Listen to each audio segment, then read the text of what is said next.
Could you say a few words about, we mentioned earlier, the idea of SAP being an enabler. Do you mind saying a few words about your perspective yeah, on sure. that? I mean, well, if one was being cynical, one could say, oh gosh, yet another company is trying to claim to be green and to greenwash and send out a message. And so when SAP made a transformation towards this more sustainable orientation about 18 months back, I guess, and I was a little bit cautious. But from the very outset, through Leo at the time, and Peter Graf was one of the key drivers on the floor, SAP made it clear that they were going to do two things: manufacture rather a lot of dog food, but also eat that dog food themselves. And they did the very noble step, I think, of trying to make sure their own house was very much in order at the outset.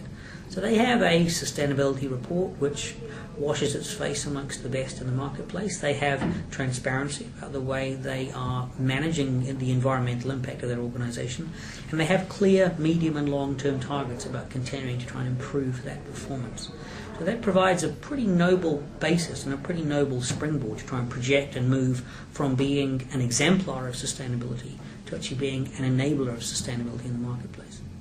The way that SAP has gone after this, I think, is pretty impressive. In many ways, the contrast, I would say, let's take Oracle, for example. Can I say Oracle? No. Let's take Oracle, for example. Their CEO is not exactly the most low-carbon man in the world, and so it would be very hard to make that kind of transformation. So in Oracle's world, sustainability is about evolution of a lot of their products, be it business intelligence or a variety of J.D. Edwards and other platforms. SAP, on the other hand, said, no, this is not evolution, this is revolution. We are changing the way we're doing business, and we're changing the sorts of products, and we are extending our existing product offerings, and we're also building a whole new ecosystem. That whole new ecosystem is really captured in what SAP have described as their sustainability landscape, which consists of up to, I think, about 20 modules, which feed together and build essentially a resource-based enterprise resource system, which I think is pretty darn leading edge. I think it's something that allows for a sort of a blended approach to sustainability. So it will support contrasting priorities, it'll support contrasting industries, and it will do so in a way that readily links towards existing ERP systems.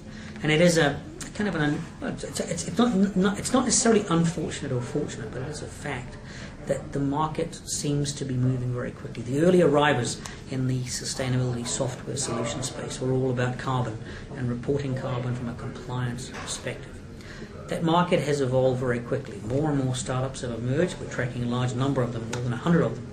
And they have, as I said already, they've morphed into being energy monitors as well as carbon monitors, and they've also morphed into being water, toxins, and even other aspects of social justice and governance issues.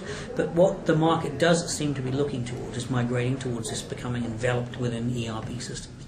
There's relatively little logic in having an ERP system inside a large system, piping that information out to a niche sustainability solution and then piping it back into an ERP system. So it does seem in many ways that in the long term the ERP system type approach will commandeer and rule this market in a way that it's commandeered and ruled many other of the software markets.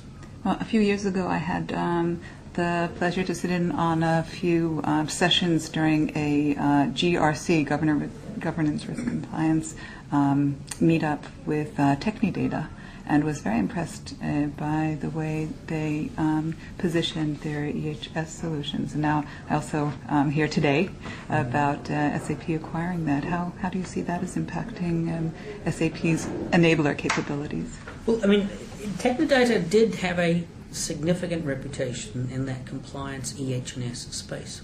So it's shoring up one of the cornerstones of what sustainability represents. It's not necessarily a one-size-fits-all solution for sustainability, but it certainly, Technidata certainly did have specific credentials inside that compliance landscape. Now, complying to legal requirements and not chopping people's arms off and reporting on things like energy usage and emissions is increasingly important in an economy where the cost of carbon is internalized. But compliance isn't necessarily the end of the exercise. The future of the planet, if one believes the extremes of climate change, is not going to be saved by cataloguing or labeling every single product or process and complying inside it. It's going to be saved by business intelligence being used to drive new levels of resource utilization and new levels of efficiency. So EH&S is in many ways table stakes. It's very important table stakes, but it's taking that data and using it for organizational process improvement, not just bits and pieces, not just low-hanging fruit, a few percentages here and there. It's about the sort of radical efficiency gains and the radical improvements to resource utilization which are truly required to hopefully reduce the anthropogenic greenhouse gas emissions and develop a much more sort of environmentally harmonized way to build around sustainable production. Sustainable development is something that's been around for 3, 4, 5 years. It got its initial head of steam up courtesy of the UN, and corporations embraced it very quickly. It was probably a false start. What we have to focus on from the corporate world is that the free market and manufacturing is in the business of production. So they need to make sure that they manage sustainable production. Sustainable consumption and sustainable development are the challenges of governments and intergovernmental organizations. And what the free market has to do, what industry has to do, is recognize that sustainable production means driving efficiency, leveraging information technology, and leveraging innovation to build a better and better overall environmentally harmonious performance. And I have a great deal of optimism about that. The sorts of savings that are still available, despite decades of Kaizen and decades of lean technologies and lean manufacturing, by shifting around the deck chairs, by changing the lens and saying, let's look at this with a resource-based view, remarkable savings are being made available and possible. And that's rather a good thing. I'd love to see a roadmap to that. Thank you very much. You're more than welcome.